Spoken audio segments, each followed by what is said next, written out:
When I saw Fed prices going up, I felt sad on our price too. Has Carnival become too expensive for Caribbean people?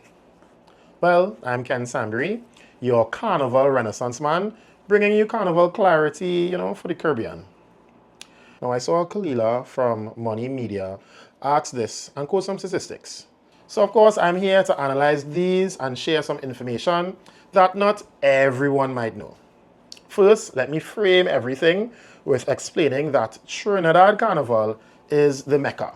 And that is because Trinidad Carnival is not limited to the bands you see or the fetes you know, but the entire experience permeates into every town, parish, and village. You see, here in Trinidad, there is no one route. Within this framing, let's talk about each point. First, we consider the biggest expense, the costume. I agree. Frontline prices are really high. However, the majority of any big band is not frontline. Most masqueraders are paying somewhere between $900 and $1,200 US. Frontline is really the premium tier. It's not the base product. Now, to be fair, prices did increase like between last year and this year. However, it wasn't as drastic for the majority of masqueraders because the majority did not play frontline. Also, the sample prices here were used from Tribe and Bliss. For a little bit of clarity, Tribe owns Bliss and the Lost Tribe and Hats. So when I say Tribe, I'm referring to Tribe and anything managed by Tribe. Now, Tribe has been around for 20 plus years. They pioneered the modern all-inclusive experience that many bands now replicate. You see, when you buy Tribe, you're buying logistics, service design, brand equity, premium drinks, bathroom, security, hospitality. And yes, even a suitcase to carry all of that back home with you. Tribe is quite literally the pinnacle of mass.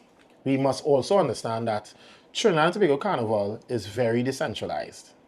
You see, there are parades and organized bands in multiple towns. Go down south and check Kalicharan. According to Google, they have packages starting at $334 US. Caesar's Army has a Carnival Monday only mass band with packages starting at $275 US. Food and drink inclusive with an after party. The Crossy Savannah stage and everything. To me, I see this more like vertical differentiation. It's like cars. There's Toyota, there's BMW, there's Lamborghini. You see, the existence of a Lambo doesn't mean that driving is affordable. It just means there's a luxury tier. But yes, everyone will know about a Lamborghini and talk about it and want to drive it. So I understand why this example was used. But honestly, there's a whole world of bands that offer very competitive value for money.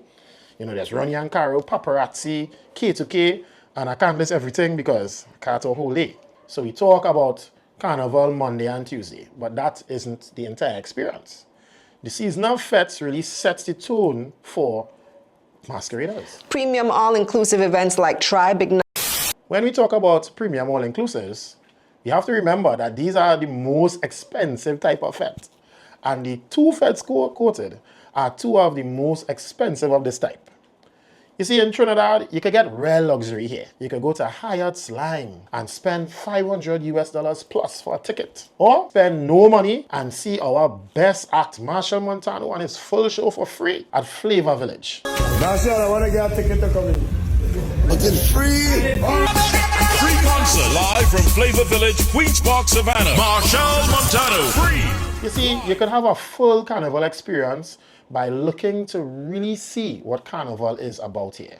There are also rich cultural experiences such as stick fighting and the Cambole reenactment that you could experience very affordably or free. Accommodation.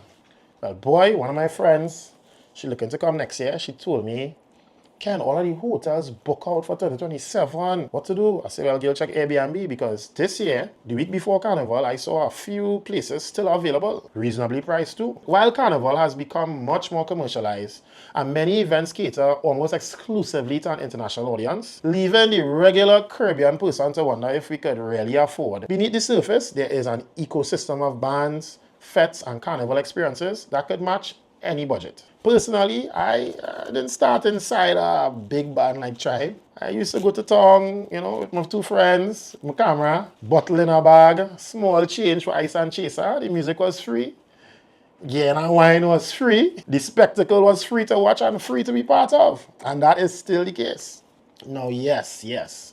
Carnival has expanded into the experience economy And I mean, we are competing with global festivals, international visitors paying stronger currencies, and that has definitely expanded the luxury layer. But the expansion of the premium layer doesn't erase the participation layer. Across the world, experiences scale upward at the top end. Cabanas, VIP booths, that's the norm. But that doesn't mean the base experience disappears. I believe rich, poor, every creed and race, you can still find your flavor in Trinidad Carnival. You know, accessibility has always been a cornerstone of Carnival's identity, and structurally, it still is. No, don't get me wrong. When I saw Fed prices going up, like CIC moving from 1,500 TT to 1,800, $300 over my budget, I felt sad and outpriced too.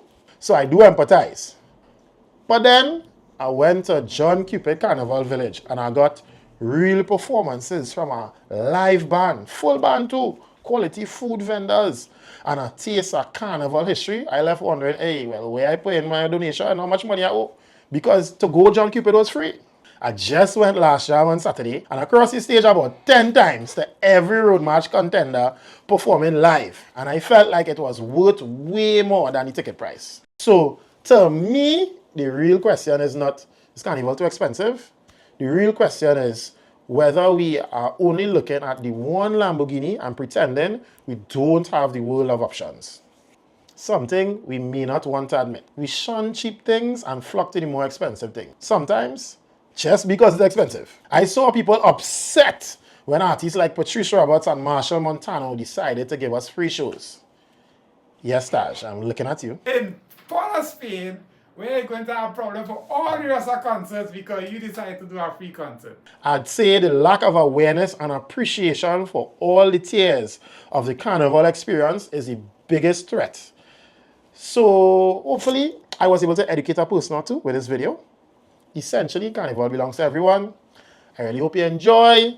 And if there's some information here that you think you should share with somebody else, share the video, drop a like, drop a comment. I couldn't say everything at our pavement lines, that real thing I didn't talk about. So feel free to drop a comment whether you agree or disagree. I want to hear your opinion. And see you in 2027. Hey,